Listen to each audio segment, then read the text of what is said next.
Hey there, welcome back to Regs Automotive, where everything we do is hard. Today we're working on a 2014 Jeep Grand Cherokee 6.4 liter 392 Hemi SRT Scat Pac. And we had a bad engine. Customer claims he was doing a burnout and the engine started running rough. So this is one of the vehicles that we probably didn't want to get involved with. So we kind of steer the customer to bring the vehicle to the dealership to have the vehicle diagnosed before we can do anything on it. Because usually what happens with these vehicles, these guys usually do computer programs on them. And we're not that kind of special mechanic sometimes to figure out what's going on with a diagnostic problem if the computer program has been changed. We're just here to maintain vehicles to the manufacturer specifications and not try to get into anything that we don't know about in terms of the customization of any kind of modification on the computer. So this vehicle did come with an external aftermarket supercharger on it. And we were trying to stay away from that, of diagnosing this vehicle. So we had the customer brought it out to the dealership and have the dealership remove the program off of the computer. I really didn't want to get involved with it, but at the end of the day, I had to. So it's a good friend of mine, and he begged me to actually work on the vehicle. So I started working on it. And I find out after they remove the program in the computer, they usually delete the emissions abbreviations in order for the vehicle to be able to pass inspection. And a lot of times the abbreviations that has been deleted, we can't see if that's a problem actually that's causing the issue that the customer is complaining about. This is the key right here. It's the red key. So we did decide to get involved with it. So we did get involved with it. So turns out that the engine, it would run, but it would only run when you're at high RPMs. You would have to step on the gas when you start the vehicle, and then it would keep running. So we decided to take the spark plugs out, get everything off of the motor, do a full compression test on it. So number 2 and 4 cylinders, which is on the right bank of the cylinder heads, actually had 0 compression on it. And we were wanting to know why, because this vehicle does come with the AFM lifters inside of them. And there was 0 compression on it. We take the cylinder heads off, the valve covers off, and we check it. All the spring tension and everything was good inside of it. No springs were broken. So we decided to recommend the customer replace the engine, which he did. So that turned out to be a dilemma, where the customer was actually searching on Facebook Marketplace, looking for engines. And, we just basically tell him, these vehicles, because they're in such high demand, is that usually you have like a criminal enterprise with it, where people would do burnouts, like in this case, and then they would try to sell you the engine, and the engine is no good, and you wind up having a problem. So we were trying to get the engine from a reputable salvage yard that we usually deal with, that would come with a 6 months or a 90-day warranty type thing, and the customer opted out for something like that. He was basically being sold by some guy on Facebook Marketplace where he could actually get a low mileage engine for $1,600. Anyhow, we definitely tell him not to go do that, because there's a lot of scams on Facebook Marketplace. But I got a call one day, and he's telling me that he actually found an engine on Facebook Marketplace, and the engine is en route to my location. So I just go like, really? That's what's happening? All right, no problem. If that's what you want to do, that's fine. But just to tell you that if we actually wind up putting that engine in and it doesn't work, you're going to be responsible for the labor twice. Customer agreed. We went ahead, took this engine out of the vehicle and installed the engine that was provided by us.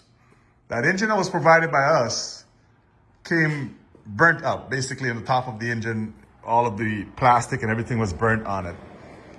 The story is that the person who sold him the engine told him that he was driving the car and they were doing a burnout again. It came out of a Dodge Challenger, and the transmission line blew and it started the fire and burned up the engine that is now installed in the vehicle, which basically is just cast iron and aluminum parts. So a lot of times if you have an engine fire, just because you probably blow a fuel line or something like that, the cast is still good.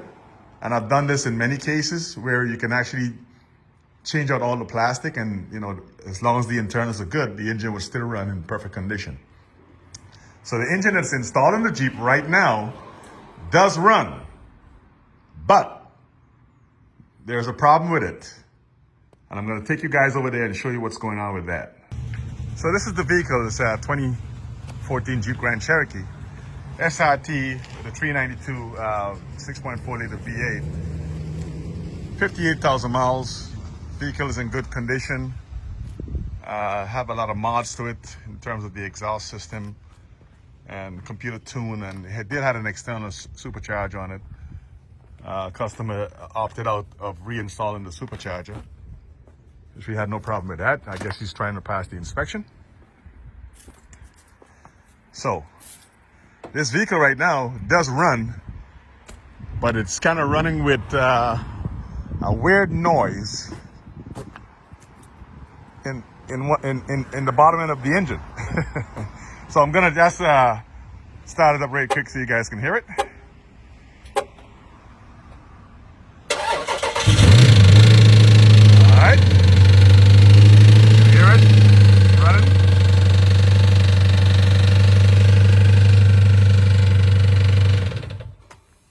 Uh-oh, wonder why it shut off. Let's start it again.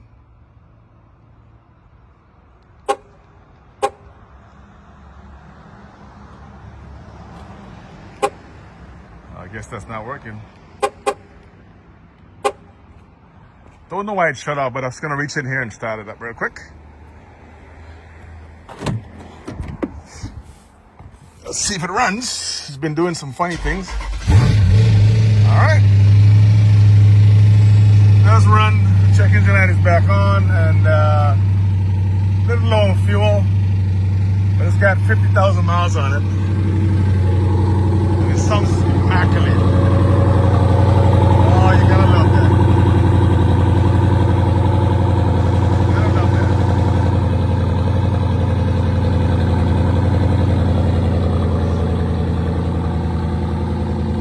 But she's running. After a lot of labor, just gonna open it up here real quick.